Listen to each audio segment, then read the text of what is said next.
वाहे गुरु वाहे गुरु वाहे गुरु।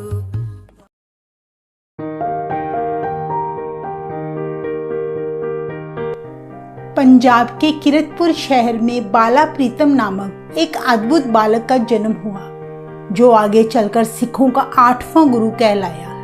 एक ऐसा बालक जो केवल 5 वर्ष की उम्र में गुरु नानक देव जी की पवित्र गद्दी का वारिस बना और जिसने केवल 3 सालों की अवधि में गुरु गद्दी पर विराजमान होकर जिस निडरता और सूझबूझ से सिख जत्थेबंदी को मजबूत किया, उसे देखकर सिख धर्म के वैरी और मुगल हुकूमत चकित रह गई। 8 वर्ष की आयु में अपनी जोत 9वें गुरु श्री तेग बहादुर जी के अंदर टिकाकर वे अकाल चलाना कर गए। आप समझ ही गए होंगे हम किन की बात कर रहे हैं। हम बात कर रहे हैं मीठे स्वभाव के, हंसमुख और दीन दुखियों की पीड़ा को हर लेने वाले धन गुरु हरकृष्ण साहिब जी की। गुरु हरकृष्ण जी का जन्म 7 जुलाई 1656 ईस्वी को पंजाब के कीरतपुर शहर में 7वें गुरु श्री हर राय जी और माता कृष्ण कौर जी के घर में हुआ। आजकल आप जी की याद में वहां गुरुद्वारा शीश महल स्थापित है। बाबा राम राय जी आप जी के बड़े भाई थे, जो कि आपसे 9 साल बड़े थे, और आपकी एक बड़ी बहन थी जिसका नाम रूप कौर था। वह भी आपसे 4 साल बड़ी थी। एक बार की बात है, बाबा राम राय जी और बालक हरकृष्ण जी प्रभु सिमरन में ध्यान मग्न थे। तब गुरु पिता हर राय जी ने दोनों साहिबजादों की परख करनी चाहिए कि दोनों में से कौन पूरी तरह से गुरबानी के साथ अभेद होकर सिमरन कर रहा है। उन्होंने अपने एक सिख को एक सुई देकर भेजा और कहा कि वे दोनों साहिबजादों को बारी बारी सुई चुभोकर देखे कि उस सुई के चुभने से किसका ध्यान भंग होता है। जब उस सिख ने बाबा राम राय जी को सुई चुभोई तो उन्होंने पीड़ा महसूस करते हुए सी की आवाज निकाली और सिमरन से ध्यान हटाकर आंखें खोल ली। परंतु जब वही सुई बालक हरकृष्ण जी को चुभोई गई तो वे स्थिर अवस्था में बैठे रहे। गुरु पिता हर राय जी यह भी देखते थे कि किरतपुर आने वाली संगतों का जितना ध्यान बालक हरकृष्ण जी रखते हैं, उतना ध्यान उनके बड़े पुत्र नहीं रखते। बचपन से ही गुरु हरकृष्ण जी की शिक्षा दीक्षा पर विशेष ध्यान दिया गया था। कहा जाता है कि आप जी की याद शक्ति इतनी तेज थी कि 4 साल की उम्र होने पर आप जी को नित्यनेम की सारी बाणियां और श्री गुरु ग्रंथ साहिब जी के अनेक शब्द मुंह जुबानी याद हो चुके थे। जब आपके पिताजी श्री गुरु हर राय जी संतों को उपदेश दिया करते, आप हमेशा गुरु पिता के साथ बैठकर उनके विचार ध्यान से सुनते और याद कर लेते। सुबह होने पर गुरु हर राय जी अपने दवाखाने में जाकर रोगियों का इलाज करते होते तो बालक हरकृष्ण जी भी रोगियों की सेवा में लग जाते और गुरु पिताजी के काम में मदद किया करते। कई बार रोगी बालक हरकृष्ण जी के कोमल हाथों की छू पाकर और उनके मीठे वचन सुनकर ही रोग मुक्त हो जाते। यह भी कहा जाता है कि आप कई कई घंटे प्रभु सिमरन में जुड़े रहते थे और अपना ध्यान निरंकार के चरणों में जोड़ लिया करते।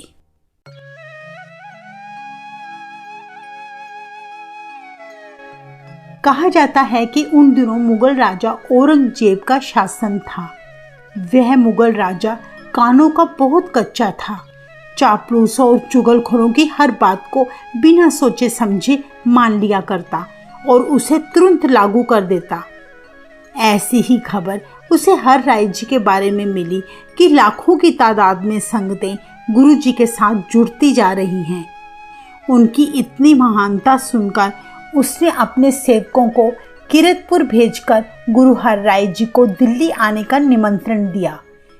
यह बात 1661 ईस्वी के शुरुआती समय की है। तब औरंगजेब के बुलाने पर गुरु हर राय जी आप तो दिल्ली नहीं गए, बल्कि अपने बड़े पुत्र बाबा राम राय जी को दिल्ली जाने का आदेश दे दिया और समझाया कि पुत्र बादशाह औरंगजेब कोई भी तुमसे सवाल करे तो उससे डरना नहीं, बल्कि सूझबूझ और निडरता से ही जवाब देना। अगर तुम्हें कोई करामात दिखाने को कहे तो साफ साफ इनकार कर देना। निरंकार तुम्हारे हर पल साथ है। कहते हैं बाबा राम राय के दिल्ली पहुंचने पर उनकी बहुत मेहमान नवाजी की गई और फिर बहुत सारे विषयों पर बादशाह के साथ चर्चा हुई।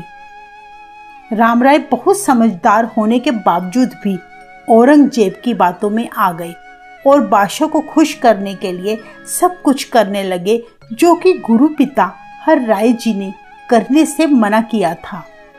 इसके अलावा सबसे निंदनीय बात तब हुई जब गुरु नानक देव जी की बानी की एक तुक मिट्टी मुसलमान की को मिट्टी बेईमान की कह के औरंगजेब की तसल्ली करवानी चाहिए और कहा कि लिखने वाले ने गलती से मिट्टी बेईमान की जगह मिट्टी मुसलमान की लिख दिया होगा।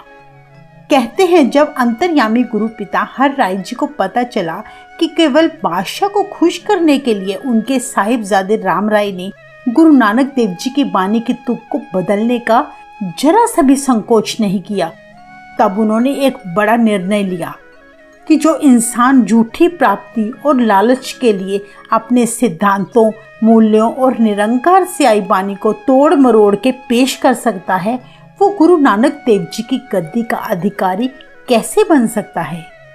उन्होंने उस समय अपने सिख सेवकों के हाथ दिल्ली में साहिबजादे राम राय को खबर भेज दी कि अब से उनके माथे लगने की जरूरत नहीं है। भाव ना दर्शन करे ना ही अपना मुख दिखाए, मुगलों तुर्कों से माया प्राप्त करके ही खुश रहे। यह कितनी आदर्श मिसाल है कि गुरु हर राय जी ने गुरबानी के सत्कार और विश्वास को सदा बनाए रखने के लिए अपने बड़े पुत्र का त्याग कर दिया। इतना बड़ा फैसला लेने से पहले गुरु जी को कितने पारिवारिक तनाव और खींचतान से गुजरना पड़ा होगा, इस बात का अंदाजा लगाना भी बड़ा मुश्किल है। परंतु इतना बड़ा त्याग और कुर्बानी करके गुरु हर राय जी ने आने वाली सदियां ही नहीं बल्कि अनंत काल के लिए गुरबानी के स्वरूप को प्रदूषित होने से हमेशा के लिए बचा लिया, यानी उसकी पवित्रता बनाए रखी। इतिहास में दर्ज है कि गुरु हर राय जी के ज्योति जोत समाने से कुछ दिन पहले 5 पैसे और नारियल मंगवाकर बाला प्रीतम यानी गुरु हरकृष्ण जी के आगे रखकर गुरु हर राय जी ने उनको माथा टेका और अपनी जोत उनके अंदर टिका दी। उन्होंने अपने संतों को आदेश दिया कि अब से गुरु हरकृष्ण जी को हमारा रूप समझकर मानना और इनकी आज्ञा में रहना। सन 1661 में गुरु हरकृष्ण जी को सिखों का 8वां गुरु घोषित करके 31 वर्षीय गुरु हर राय जी शरीर त्याग कर सचखंड चले गए। उस समय उनके पुत्र हरकृष्ण जी की आयु मात्र 5 साल 2 महीने और 16 दिन थी। इतनी छोटी आयु के साहिबजादे ने सारी संगतों को वचन किया, गुरु पिता के अकाल चलाना करने पर कोई शोक न मनाए, बल्कि गुरबानी के पाठ और शब्द कीर्तन किए जाएं। गुरु हर राय जी के ज्योति जोत समाने के 14 दिन बाद कीरतपुर साहिब में संगतें दूर दूर के शहरों से गुरु जी के दर्शन के लिए पहुंची। श्री हरकृष्ण जी को सारी संगतों ने गुरगद्दी के आसन पर बिठाकर दस्तारबंदी की। आप जी के आगे भेंटें अर्पण की गई और नमस्कार करके अपना 8वां गुरु स्वीकार कर लिया।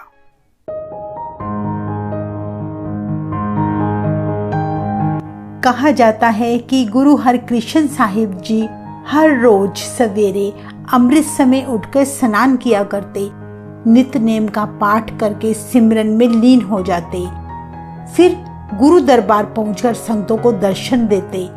गुरु हरकृष्ण जी का उपदेश करने का ढंग इतना प्रभावशाली होता था कि उनके मुख से वचन सुनकर संगतें हैरान हो जाती। दरबार में हाजिरी लगाने के बाद आप जी अपने पिता हर राय जी द्वारा स्थापित किए गए दवाखाने में जाया करते, जहां गुरु जी द्वारा नियुक्त किए गए बड़े सियाने और तजुर्बेकार हकीम इलाज के लिए रखे गए थे। दवा दारू के साथ साथ गुरुजी के कोमल हाथों की छू और उनकी मेहर भरी नज़र में ऐसी कृपा होती थी कि जो रोगी पहली बार दवाई लेकर जाता उसका सदा के लिए रोग दूर हो जाता। और इस तरह वे गुरुजी के मुरीद बनते गए। आप जी फिर प्रसादा ग्रहण करके थोड़ा आराम करने के उपरांत शाम को दोबारा दरबार में हाजिर होकर संतों को दर्शन दिया करते, अपने सेवकों द्वारा दी गई भेंटें स्वीकार करते और उनके फैसले किया करते। वैसे देखा जाए तो गुरु हरकृष्ण जी का समय सिख इतिहास के लिए गंभीर चुनौतियों से भरा था। जैसे कि आप जी का बड़ा भाई राम राय गुरुगद्दी न मिलने के कारण आप जी से बहुत नाराज था। किसी भी तरह वह गुरुगद्दी हासिल करने के लिए हाथ पैर मारने लगा। उसकी आगे में चलने वाली अहंकारी और स्वार्थी मसंद गुरु हर राय जी के फैसले से खुश नहीं थे। वे तो केवल बाबा राम राय जी को गुरु बनाकर गुरु घर को लूटने और बर्बाद करने पर तुले थे। बाबा राम राय जी ने अपने मसंदों को आदेश दिया कि वो जगह जगह जाकर सिख संतों को कहें कि असली गुरु तो राम राय है, ना कि गुरु हरकृष्ण। और इसके साथ ही यह भी कहा कि संगतें जो चढ़ावा देती हैं वह सारा किरतपुर से दिल्ली पहुंचा दिया जाए। कहा जाता है तब बाबा राम राय ने अपने हक के लिए औरंगजेब से मदद लेनी चाहिए, जो पहले से ही यह जानना चाहता था कि बाल गुरु हरकृष्ण जी में ऐसी कौन सी विशेष बात है जिसके कारण उसके पिता ने अपने बड़े बेटे की जगह छोटे बेटे को गद्दी का वारिस बना दिया। वैसे भी वह यही चाहता था कि अगर राम राय जैसा बंदा सिखों का गुरु बन जाए तो वह हमेशा के लिए औरंगजेब की जी हजूरी करता रहेगा। इसके अलावा उसको पंजाब में इस्लाम धर्म के प्रचार के लिए सही अवसर मिल जाएगा। देखा जाए तो बाल गुरु हरकृष्ण जी ने अपने कार्यकाल में जिस असाधारण योग्यता और समझदारी के साथ सभी चुनौतियों का मुकाबला किया, उन्होंने तो सारे संसार को ही हैरान करके रख दिया। आखिर बाबा राम राय के कहने पर औरंगजेब ने गुरु हरकृष्ण जी को दिल्ली बुलाने का निमंत्रण भेजा। दिल्ली लाने की जिम्मेदारी राजा जय सिंह को सौंप दी, जो कि पहले से ही गुरु घर का श्रद्धालु था। राजा जय सिंह औरंगजेब के कपटी और चालाक स्वभाव से वाकिफ था, इसलिए उसने बादशाह के साथ एक समझौता किया कि गुरु हरकृष्ण जी के दिल्ली पहुंचने पर राजा जय सिंह के महल में ही गुरुजी मेहमान बनकर रुकेंगे। दूसरा, गुरु जी को कोई नुकसान न पहुंचाया जाए। बादशाह के साथ राजा ने इन सभी बातों की तसल्ली करके ही अपना विशेष दूत परसराम को किरतपुर से गुरु जी को सम्मान सहित लाने के लिए भेज दिया। गुरु जी के दिल्ली जाने को लेकर सारा परिवार और संगत काफी चिंतित हो गई, क्योंकि इतिहास में देखा जाए इससे पहले भी 2 बार ऐसा हो चुका है जब जहांगीर ने गुरु अर्जुन देव जी को लाहौर बुलाया था और उन्हें कड़ी यातनाएं देकर शहीद कर दिया, और दूसरी बार कपटी मुगल शासक जहांगीर ने गुरु हरगोबिंद साहिब जी को दिल्ली बुलाकर धोखे से ग्वालियर के किले में कैद करवाने के लिए भेज दिया था।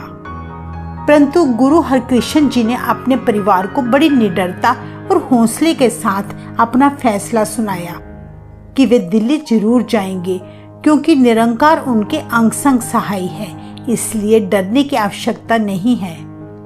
राजा जयसिंह के दूत परसराम ने भी गुरुजी व उनके परिवार को यकीन दिलाया कि गुरुजी को किसी भी प्रकार की कोई हानि नहीं पहुंचेगी। कहते हैं तब गुरुजी फरवरी 1664 ईस्वी में किरतपुर से दिल्ली के लिए रवाना हो गए। उनके साथ उनके परिवार की माताएं, सिख संगतें और सैनिक जवान भी थे, जो कि गुरु पिता हर राय जी की सेना में रह चुके थे।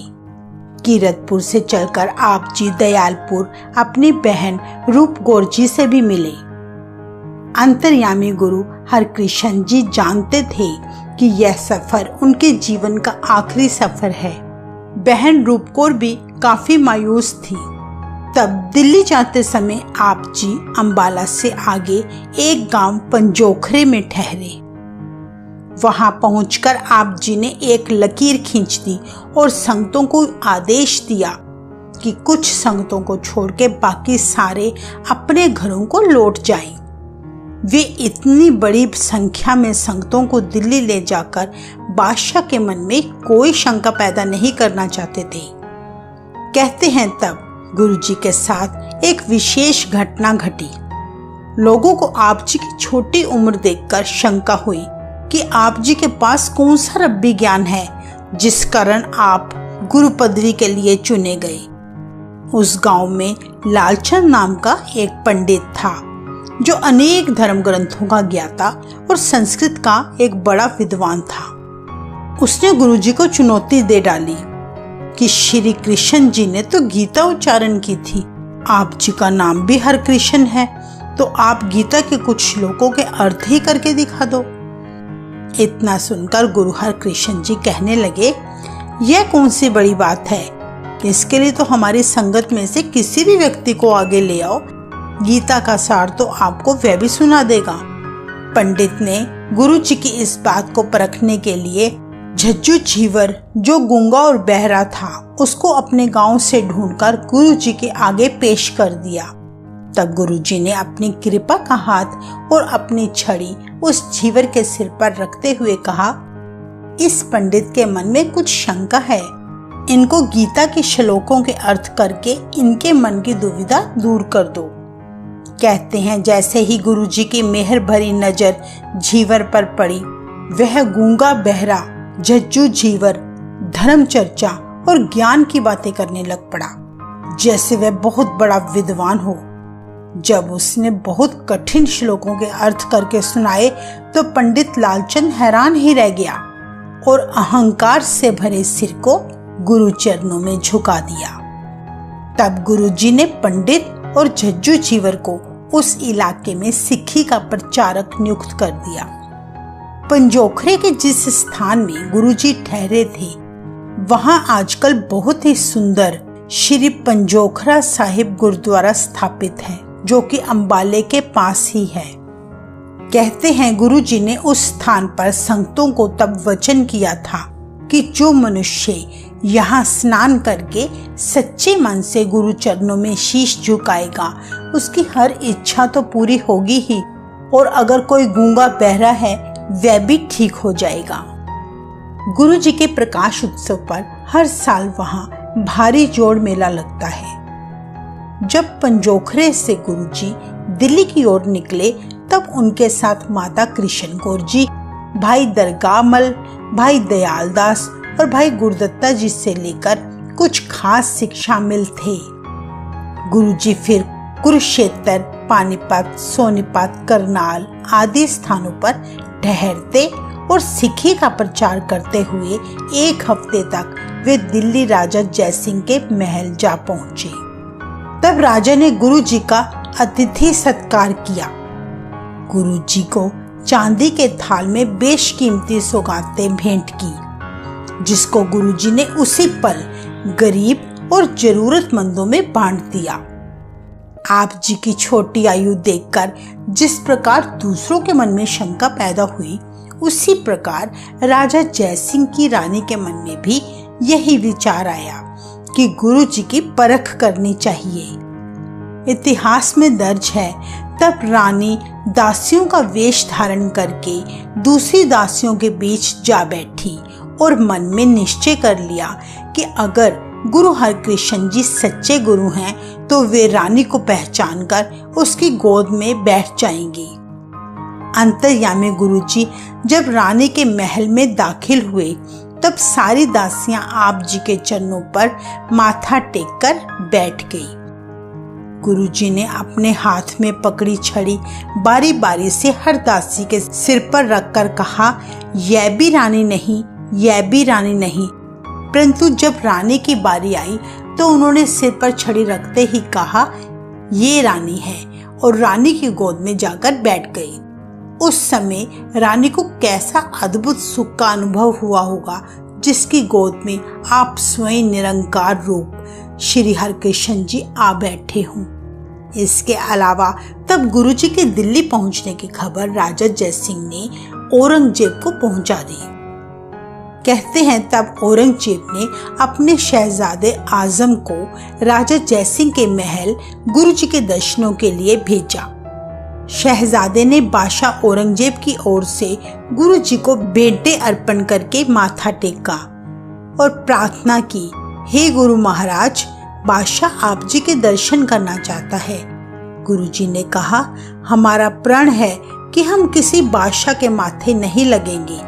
शहजादा गुरुजी से मिलकर इतना प्रभावित हुआ कि उसने सारी बात बादशाह को जाकर बताई कि गुरुजी चाहे उम्र से बच्चे हैं परंतु उनकी सूझबूझ तो बूढ़ों जैसी है। कहा जाता है तब दिल्ली में उन दिनों हैजा महामारी फैली हुई थी। गुरुजी के दिल्ली पहुंचने की खबर जब लोगों तक पहुंची तो बहुत से रोगी आप जी के पास आने लगे। गुरुजी जिस भी रोगी को अपने चरणों से छूकर जल देते वह रोगी उसी पल स्वस्थ हो जाता। इस प्रकार आप जी की महिमा को सुनकर बहुत से रोगी अपना रोग ठीक करने के लिए आपके पास आने लगे। तब आप जी ने वहां एक कुंड बनवा दिया जिसमें अमृत समय उठकर अपने चरणों से उस जल को छूकर अमृत बना दिया और उसी कुंड से सभी रोगियों को सेवादार आठों पहर चरणामृत देते रहते, जिससे धीरे धीरे सभी रोगी स्वस्थ होकर गुरु जी की महिमा का गुणगान करने लगे और भेंटें अर्पण करने लगे। कहा जाता है इसी बात को सुनकर श्री गुरु गोबिंद सिंह जी ने अरदास में यह शब्द लिखे थे, श्री हरकृष्ण त्याये जिस डिठै सब दुख जाए। गुरु हरकृष्ण जी सभी धर्मों से आए रोगियों का उपचार किया करते। खास तौर से जो मुस्लिम जनता थी वह गुरु जी से बहुत ही प्रभावित थी। उन्होंने अपने गुरु जी का नाम बाला पीर रख दिया।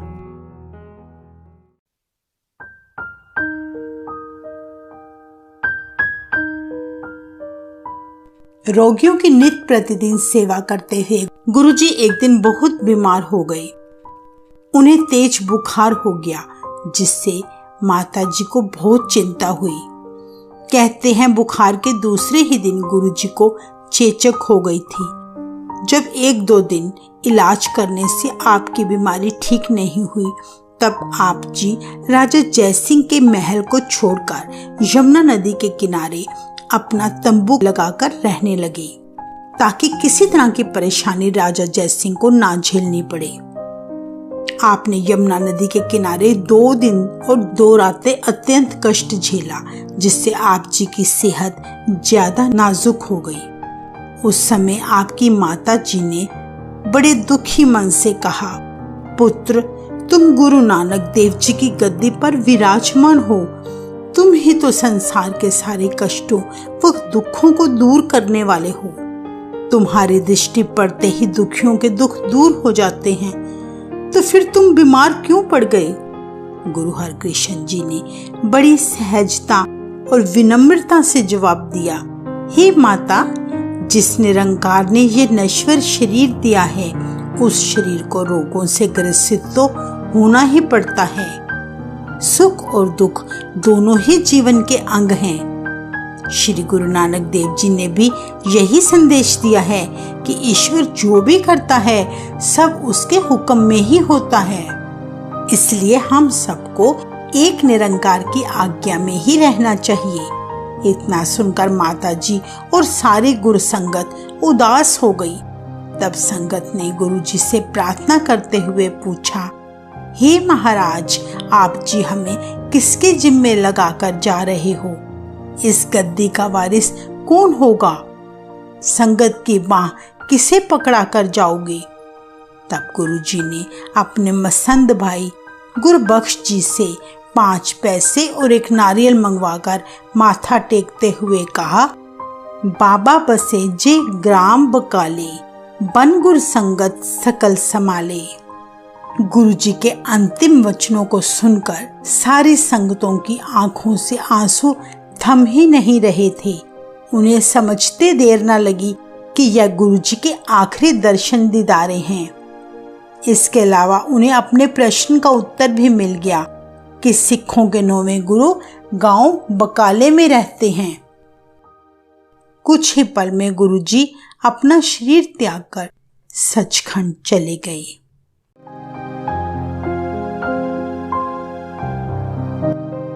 जिस स्थान पे गुरुजी ने अंतिम सांसें ली वह स्थान दिल्ली में बाला साहिब गुरुद्वारे के नाम से प्रसिद्ध है। यहाँ पर संगतें अपने गुरुजी के चरणों में नित शीश झुकाती हैं। इसके अलावा जहाँ गुरुजी राजा जयसिंह के महल में रुके थे वह स्थान आजकल गुरुद्वारा बंगला साहिब दिल्ली में स्थित है।